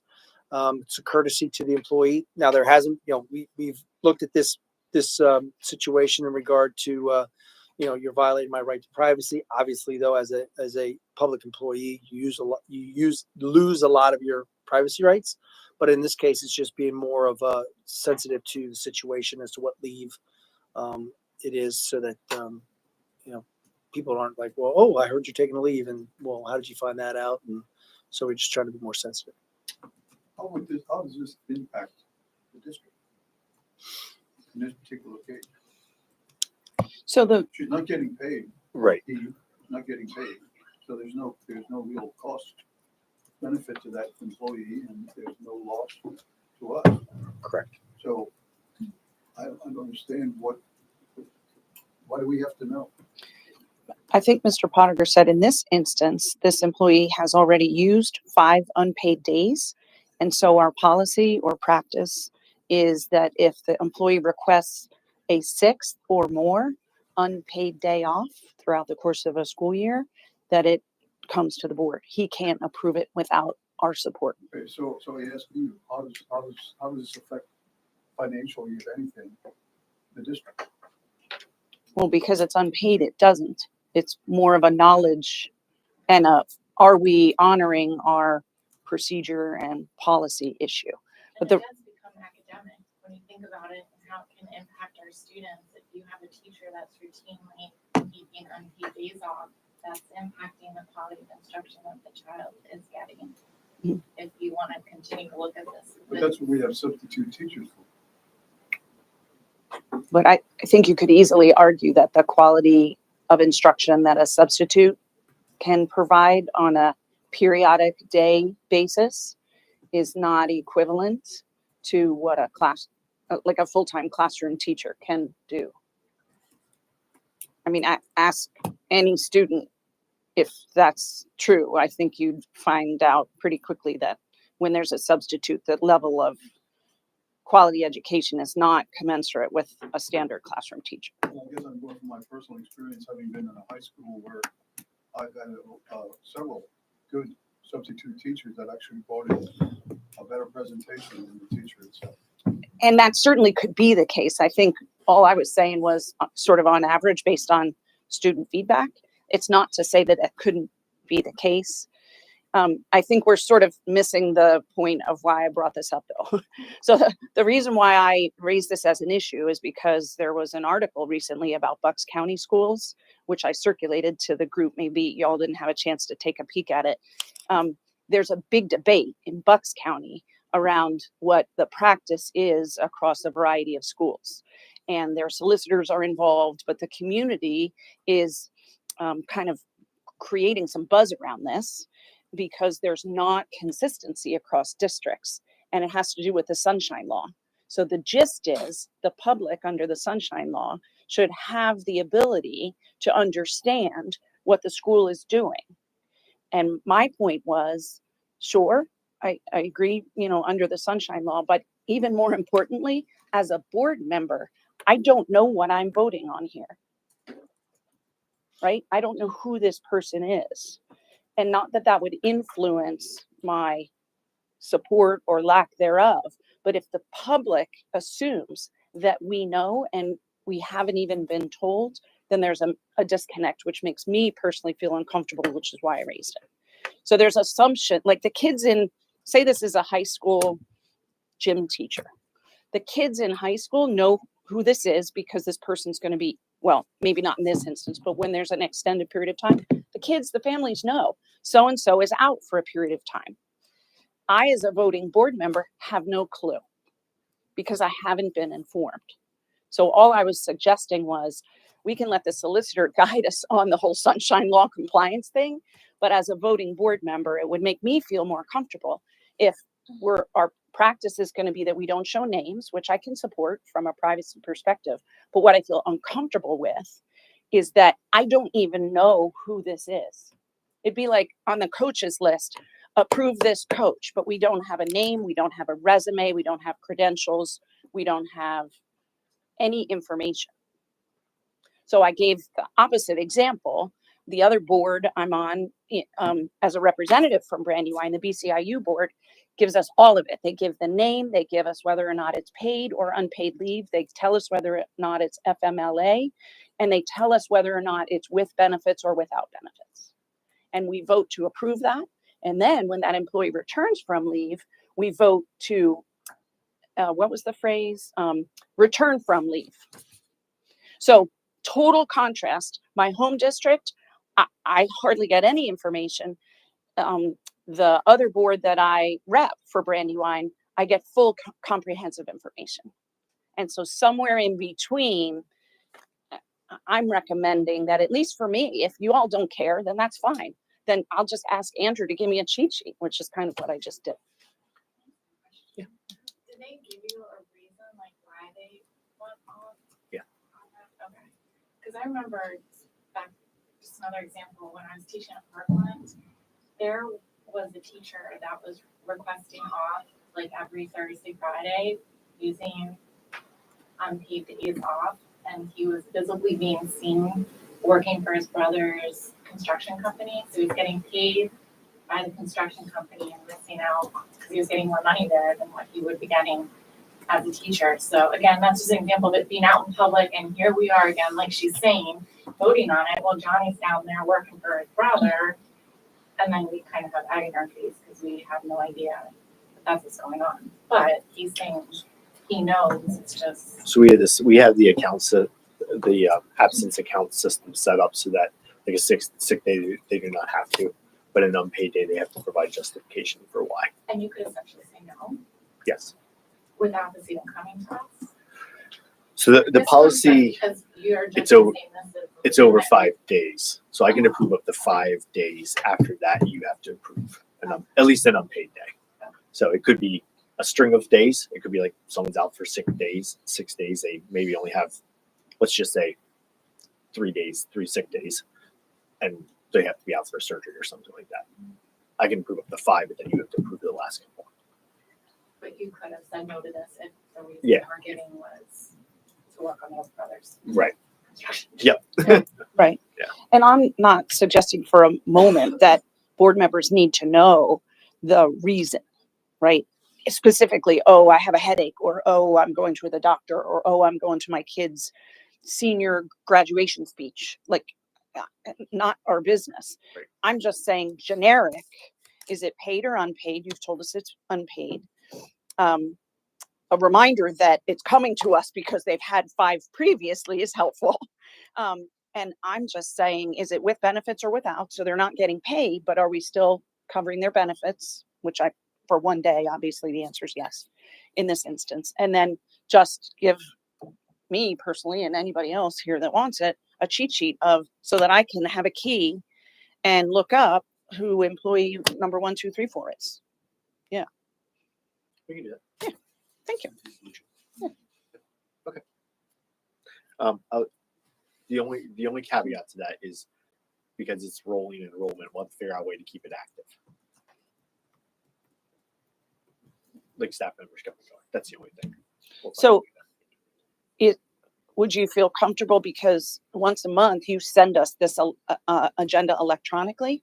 Could you just put in the cover email, by the way, these are the employee, here's the legend for the employees that are on this list that have numbers?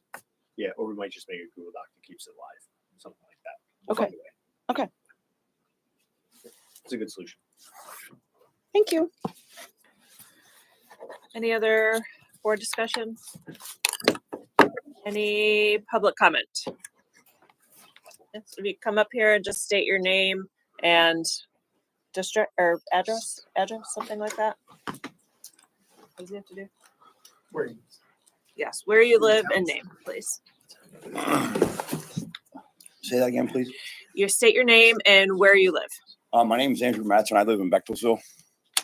My daughter attends school here. She lives, she goes to school here. She's in 7th grade. I was never at a board meeting until last month. That was the first one. So this will be the second one. So I didn't know what to expect. And I was very grateful that it seemed like everyone here was aiming for the same goal, make things better. Everyone seemed like kind and trying to make, I was surprised, just to say it like that. Pleasantly surprised. So I'd like to thank everyone for being here. Only take me probably 5 minutes and I'll be out of your hair. I'd like to thank you all for being here as a unified team to see that the entirety of the school district operates properly, not only properly, but safely and correctly, and held to high but respectable standards. Because our children, the seeds of our community, deserve no less, right? As I said, my name is Andrew Matz, and I'm fortunate that my one and only child attends this very school. With the faculty here, the meals provided, and this curriculum, this very establishment has enabled my child to maintain distinguished honors for the last 4 years. It's pretty awesome. If I only told you that I'm proud, I would be mistaken. I'm over the moon proud. This faculty, these teachers, play a huge role in her accomplishments. And I'm happy to bring this to our attention. And I thank you all for allowing me to do it truthfully.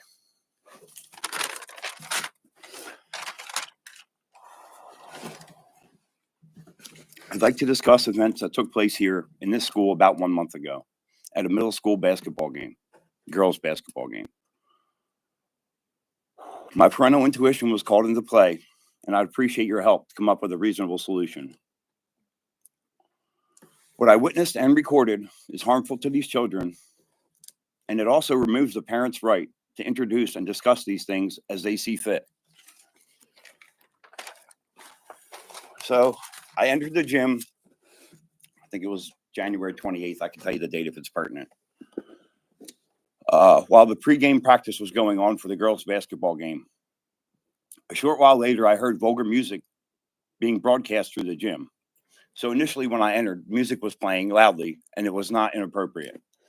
Soon thereafter, it was vulgar music that was being broadcast through the gymnasium. There were about 200 people in the gym, probably 85 students and around 100 parents. So every age from 3 to probably 90. As the songs changed, the music became nasty. It was vulgar. The song that was playing switched and remixed and became another song. And then it played for 30 seconds and then it switched and remixed to another song. So 2 songs so far in the last couple of minutes were vulgar and downright nasty. I had printed one of the songs here. I have copies for anyone here that's over 18 years old so they can read it. I'm not going to read it out loud. So I arose from my seat in the bleachers and sought out the closest coach. The closest coach to me was, I guess is a coach, Mr. Ramsey. So I met him around mid-court and I immediately asked him to turn the music off, that it was vulgar and inappropriate. He said he couldn't. It wasn't his telephone hooked up to the stereo system. I informed him that I watched him turn up the music several minutes prior before the nasty songs came on. So I do know that he had ability to do something with the music. He disregarded me and turned away, unwilling to meet my request. I raised my voice a little. I got his attention again, and I confirmed that he was not willing to meet my request. He informed me that the music would be turned off in 1 minute and 36 seconds when the game clock expired. So he was unwilling to do anything about it. So I headed back to my seat and sat down and watched the whole entire first game. The first game ended. I told my daughter that we were leaving and we headed out the hallway. And as I was walking to the exit by the tennis courts, some gentleman walked by me and compared to what I look like, he looked really fine dressed. So I asked my daughter, I said, who was that man with the white shirt on that just went by? And she said, oh, that's the school principal.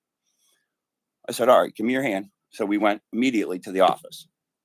Because it doesn't sit well with me. And when you read the lyrics, you're going to hopefully be upset as I am. So I didn't get to meet with the principal, but I did get to meet with Miss Ward immediately. And she sat down and wrote down everything I had to say.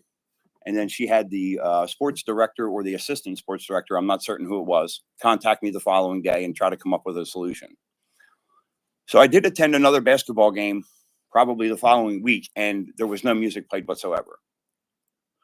So I don't think that's the resolution I was looking for.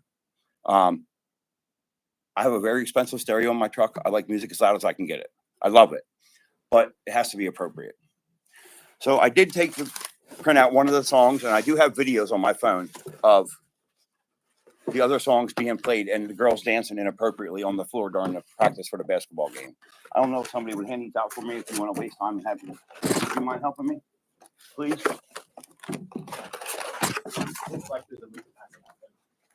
Okay. Yeah. So my concern is that this is going to happen again. I wasn't going to bring up the other two topics, which is the same thing that happened prior, but I'm going to now that I'm here. So that was just a month ago in the gym. I don't know if it was last year or the year prior at Field Day out here where the new platform's being built. There was some music being played throughout Field Day while I was here. And a lot of it was fine, but there was a point where the music that came across the stereo was nasty. And I actually got out of my seat and started to make my way down onto the field to see if I could stop it.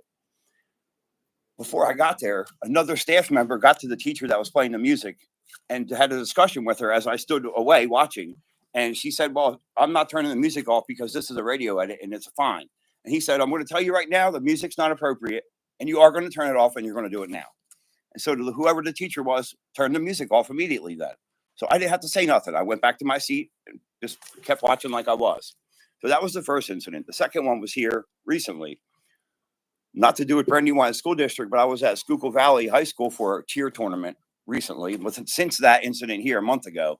And I recorded 13 songs on my phone that the DJ played there.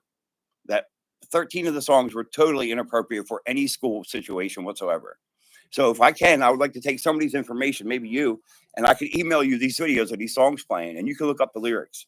But it is absolutely atrocious. Like stuff you shouldn't even hear in a totally adult environment. So I'm hoping that between all of us here, it seems like all y'all try to make improvements and make things better. And I'm hoping that we're able to. So I'll get you my business cards. You can email me. Okay. Yeah. I will address that with, you said Schuylkill Valley. That was at Schuylkill Valley. I'll address that. One of the things, since you brought that to our attention, I agree 100%. We need to make sure that we are protecting our students and that the information, the music that we're playing is appropriate. Completely agree with you and appreciate that. I had been working with Mr. Pinelli, the athletic director, I believe you had talked with. Yep. And I think what the turnaround was, there was no music. Since that point, we have subscribed to a music platform and also Thank you, dear. now iPads for both gymnasiums, the high school and the middle school. And so the music that's on those iPads has already been pre-evaluated and pre-selected by Mr. Pinelli, the athletic director. If there's anything that would come up, like kids want to play a certain song, there's now a procedure for that as well. They let Mr. Pinelli know, have 2 days in advance, he can review it, make sure the lyrics are clean, and then we can add that to the iPad as well. So I think we plan to come up with a very good solution from your end, bringing this to our attention. We've addressed it, and I feel like we're in a good spot. Mr. Pinelli, you want to add anything? I know you're the one spearheading this. Yeah. So we had a great conversation, completely great. Andrew, again, I appreciate your time coming in. What we did after we spoke, the next day you came in, you were very silent. We were in the process of going through getting 2 iPads for both facilities, so no games are supposed to be played. So I'm glad to hear that. With these new iPads, we're looking into a subscription called Neptune Music. They actually go through music and they look through certain key points and they make appropriate music. So basically, there's a database through their system that we can pull songs from, and it eliminates even us having to go through it and make sure it's appropriate. The word clean is not the word we want to hear, right? We want to hear appropriate music, right? Nothing degrading, no language, things like that. So that's a platform that we will be rolling out. Again, going through the process But again, we do have similar conversation, 2 iPads, I'm approving it, and then we're looking at this platform to subscribe to. Cool. I guess that's it. Thank you. If some progress is made, that's good. Put the process in place because I mean, you wear the awareness and I don't think you want me to start quoting the lyrics, but you would not. let's not do that. I mean, We're live. so I want to that's- so that you all can understand. So- I want to so you can all understand why I'm so upset up here standing here doing this. I'd rather be at home on the couch. I want to see one of your copies. I hope that every adult in this room, please, can have a copy. There's 25 copies. I think you'll be livid. Thank you for bringing this to our attention. Thank you for hearing me. Thank you. And thanks for the kind God bless you. Appreciate it. Thank you, Mr. Matz. Any other public comment? The only thing I'd like to share with the board is you have an invitation. Education Showcase Day is coming up. It is April 3rd. This event, really the heart of this event is just to celebrate what's happening. As the gentleman just spoke, there's a lot of great things. As a father, he's proud of his daughter, proud of the education here. This is our opportunity to be proud, to showcase the events that are happening, to showcase all the programs. You'll see that electric guitar I showed you about talked about earlier if you come. A lot of great things that are happening. So if you can carve out just even a few minutes, it's not a set program, it's a fair. You walk around, you check out different things. Students are going to be presenting April 3rd, 5 to 7. You can come anytime in that time, but we'd love to have you as school board members be there. So There's also food trucks. there will be food trucks, there will be kids, there probably will not be goats, but there'll be bunnies.